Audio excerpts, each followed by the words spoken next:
I love food. I love it for its deliciousness, but also for its unique character as something that's both full of art, but also essential to life. And as someone who, as a child, slept on the floor just to make sure that all of her stuffed animals had a comfy place to sleep on the bed, I always thought I would grow up to work on saving orangutans in Indonesia or something like that. But I chose food for all the reasons that we've heard. Food is at the heart of how we express ourselves and our culture, how we commune as families, how we treat our bodies, but also how we treat our planet, and how people on the other side of the world are affected by our economy. And I decided that by working on food, I would have more impact on those orangutans than anything I could do sitting in the jungle. Years later, I found myself working on a project with the fruit and vegetable industry. And I was charged with trying to come up with ways to measure water use and energy use and waste on the farm. And the idea was that if we could get farmers to measure this information and be armed with it, perhaps they could find ways to become just a little bit more efficient in what they were doing. And as I started to look into the waste issue particularly, I stumbled upon these staggering numbers. And I just thought, how does nobody know about this? 40%. 40% of the food in this country is not eaten. It's a lot. It's a startling statistic. It's like going to the grocery store, buying 3 big bags of food, walking out, dropping one in the parking lot, and not even bothering to pick it up. It's literally insane. And yet that's what's happening across the country today.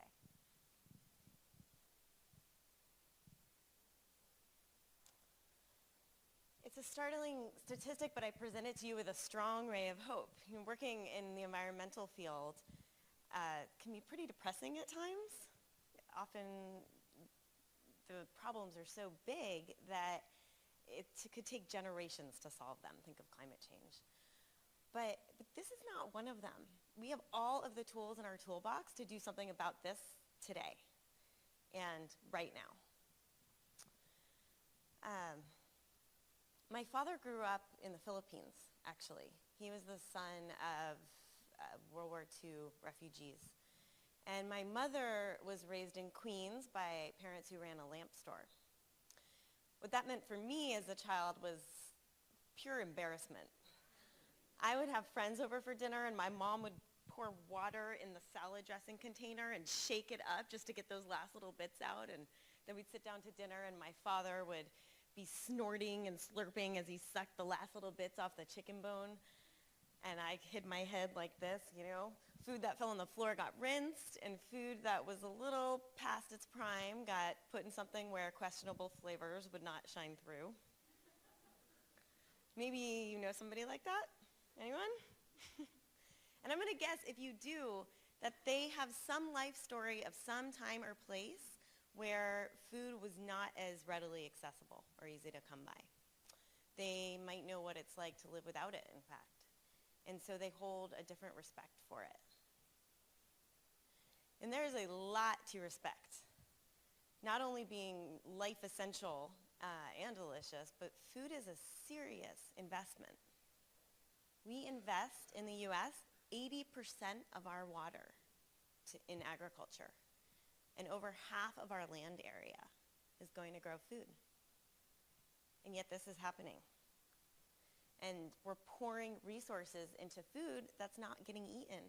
In fact, the United Nations estimates that if food waste were a country, it would rank 3rd in greenhouse gas emissions after the US and China. They also say that 28% of the land in agriculture is going to grow food that never gets eaten. And in the US, the numbers are equally startling. 1/4 of all of the water in this country is going to grow food that ultimately never gets eaten. As someone who now lives in a state where drought was recently declared, it's a heartbreaking statistic. But it's not just about resources. Even in our country full of abundance and cheap food, 1 in 6 people are what they call food insecure. And that means that they don't have a consistent supply of food to their tables year-round. I've never been hungry a day in my life. I have no idea what it's like to feel a hunger cramp or walk past a restaurant where there are tons of plates of half-eaten food. But I know that it's a tragedy to have that exist alongside just millions of tons of food going in the garbage every day.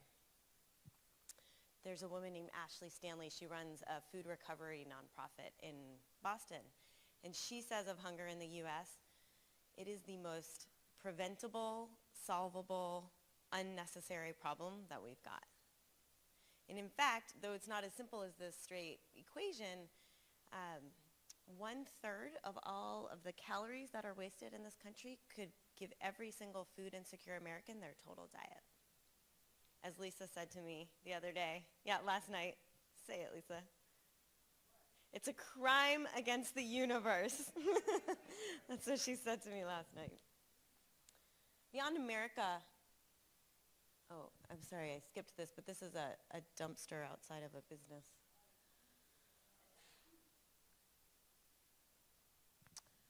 Beyond America, we have this world population that is booming right now.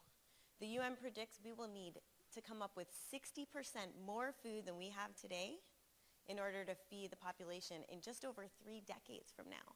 And we need to do that with existing resources and that are already strained and are going to become more stressed as climate change increases. I'm not really sure how we'll do that, in fact, but I know that food conservation has got to be part of the solution.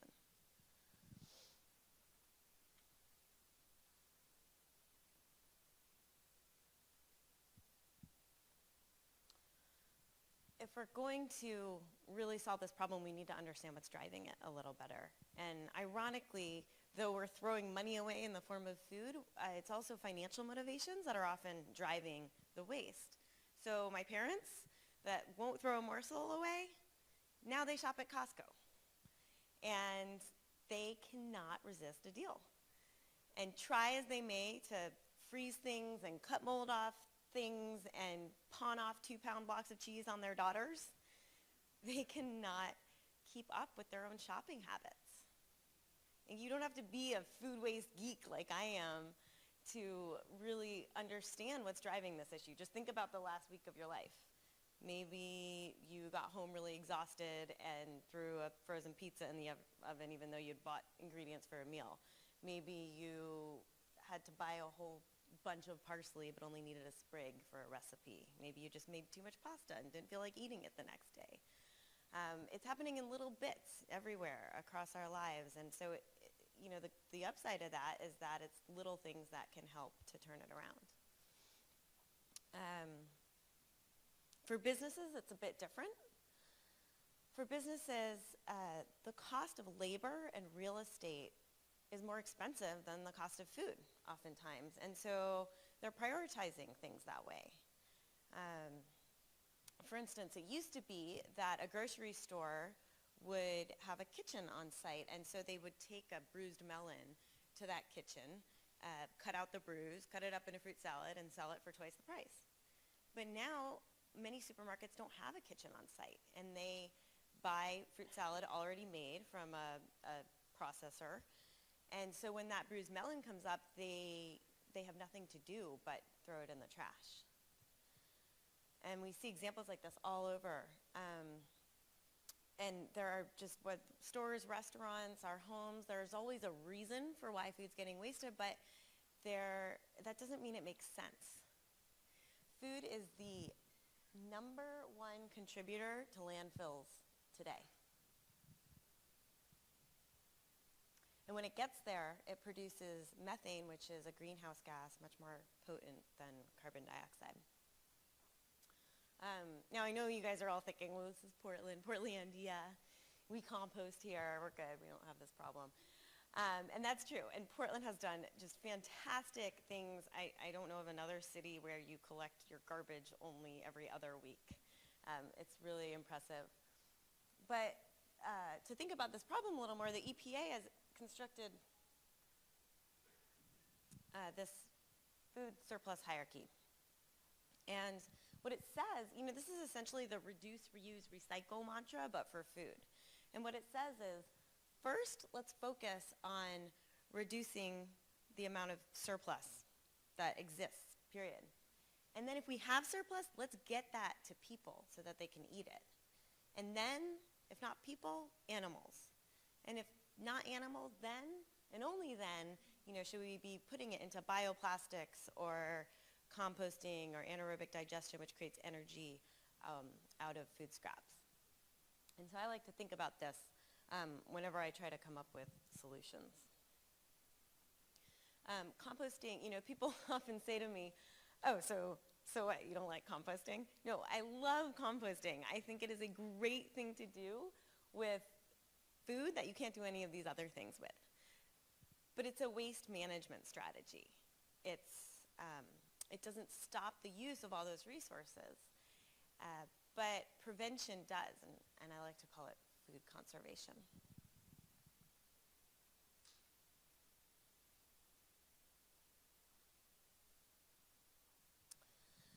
Food conservation is a perfect challenge of our time because it just screams crowdsourcing. There's bits and pieces of food lost all along the way. And we need eyes and ears and brains in every nook and cranny if we're really going to turn this thing around.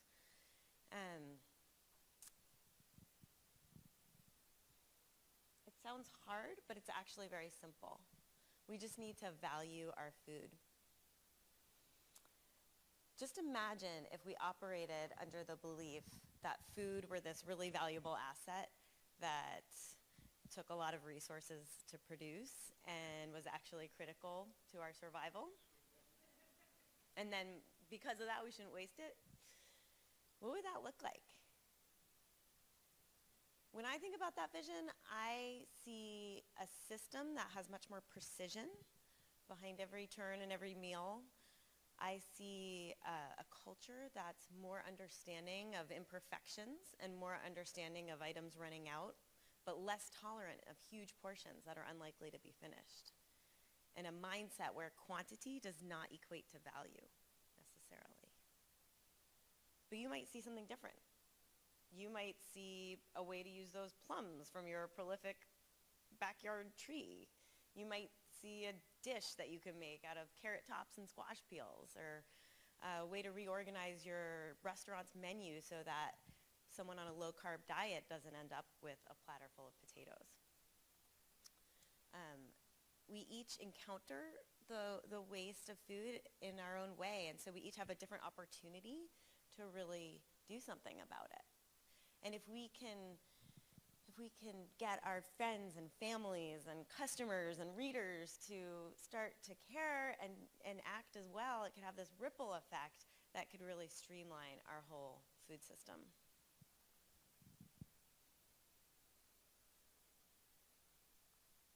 Widespread awareness. The first benefit of widespread awareness is reducing waste just in our own homes.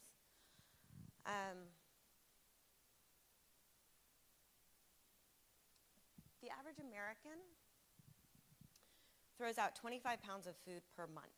For a family of 4, that's like taking $170 and shredding it in the Cuisinart every month.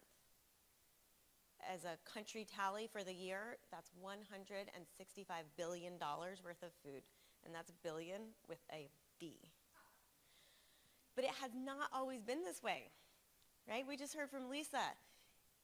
We've lost all of this knowledge. In fact, we waste 50% more food today than we did in the 1970s. Coincidentally, over that same time period, the average cookie has quadrupled in calories. The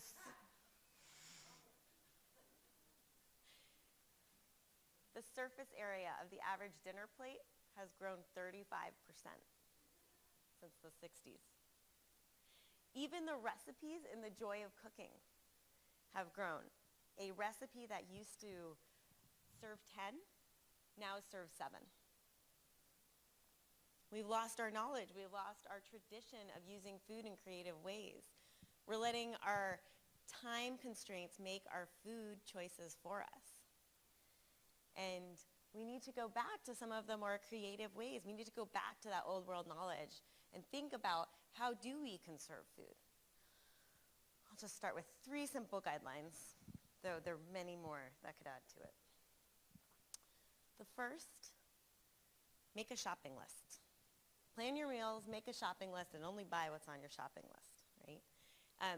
Nowadays I go to meals with people, and they'll be eating, and they'll stop and have this, mid-meal, they'll have this frightened realization, oh gosh, I have to finish my plate, don't I? And I say, no, you don't. Actually, the resources were committed to that food when you bought it. And this is not a problem we can eat our way out of. I've tried, doesn't work, I don't recommend it. We need to plan our way out of this, and particularly in our homes and in our own lives. So plan your meals, make a shopping list, stick to it, really easy, right? Not for me. Not for those of us who are organizationally challenged. I find this to be really difficult, actually. So I remind myself it's a journey. I put a little whiteboard up on my refrigerator. I try to take a picture of it with my camera before I go to the store. And I only plan 2 meals a week because that gives me the latitude to throw that frozen pizza in the oven when I get home exhausted, or to use up all those leftovers in the fridge for a night's dinner.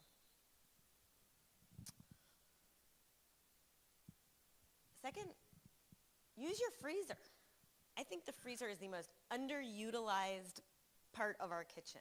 You can freeze almost anything, and it is a savior for me for all of those times when I can't get to everything in my fridge and I'm leaving town for a few days, something of that sort.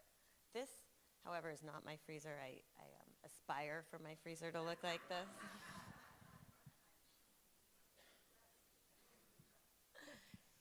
Third, learn when food is actually spoiled. How many of you have ever wondered about these expiration dates on food? Best by, sell by, use by. Here's the surprising truth about those. They don't mean your food is unsafe. They're not even designed to mean your food is unsafe. They are designed to be manufacturer suggestions for when the food is at its peak quality. They're not even telling you it started to go bad. They might be a slight change of color at that point in time, or texture, and it's just a manufacturer's guess at that.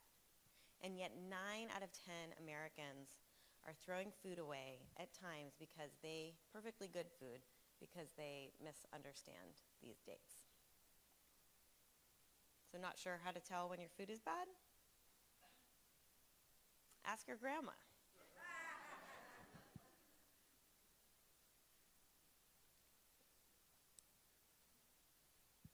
This isn't rocket science. It's not a pipe dream. Actually, in the UK, they've done a lot of work to promote awareness and tell people, about recipes to use things up. How do you store your food? How do you know when it's bad? And they've seen a reduction in household food waste by 20%. And so, it's something I think just awareness can really make a huge dent in. Now, I think the second benefit of awareness is really changing. Is that my bell? Uh-oh. The second benefit is changing awareness and expectations that we bring to the restaurants and stores that we frequent. For instance, today about 6 billion pounds of fresh produce never makes it off the farm. It goes unharvested or unsold. And we did a survey of growers and found that about 30% of that, 30% of produce at times is not getting harvested. That's fresh broccoli, apples, good nutritious food that's going to waste.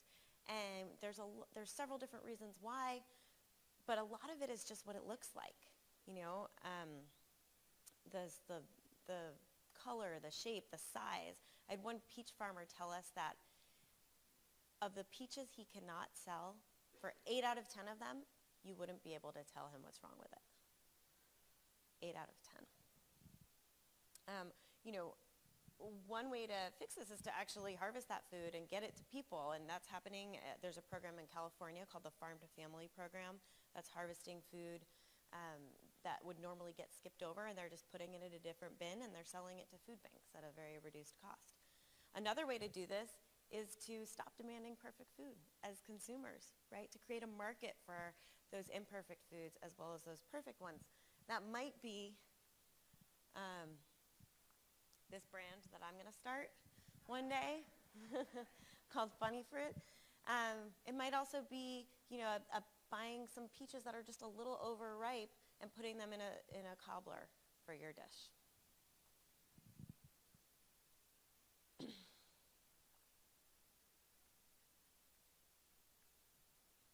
Oh, sorry, skipped ahead there, but consumers are ground zero in the challenge of food conservation. We need them, we need us. We need all of those eyes and ears and brains to be thinking about this and creating innovation around it.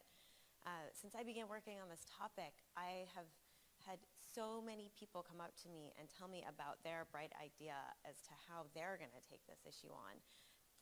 People creating apps that connect farmers with local people nearby who might be willing to buy those bruised melons or those scarred peaches. Apps that help make it easier for restaurants to donate food. Gizmos that extend shelf life and help businesses know which food to use first. I had a 4th grade teacher tell me that she was going to use one of our reports as her reading comprehension in her class. I had 2 PhD electrical engineers from the solar industry come to me and say, we want to reinvent the refrigerator. Why does it only have 2 temperatures and not 5? Why is food still getting lost in the back of it? What if it could tell you what's in it when you're at the store and you can't remember?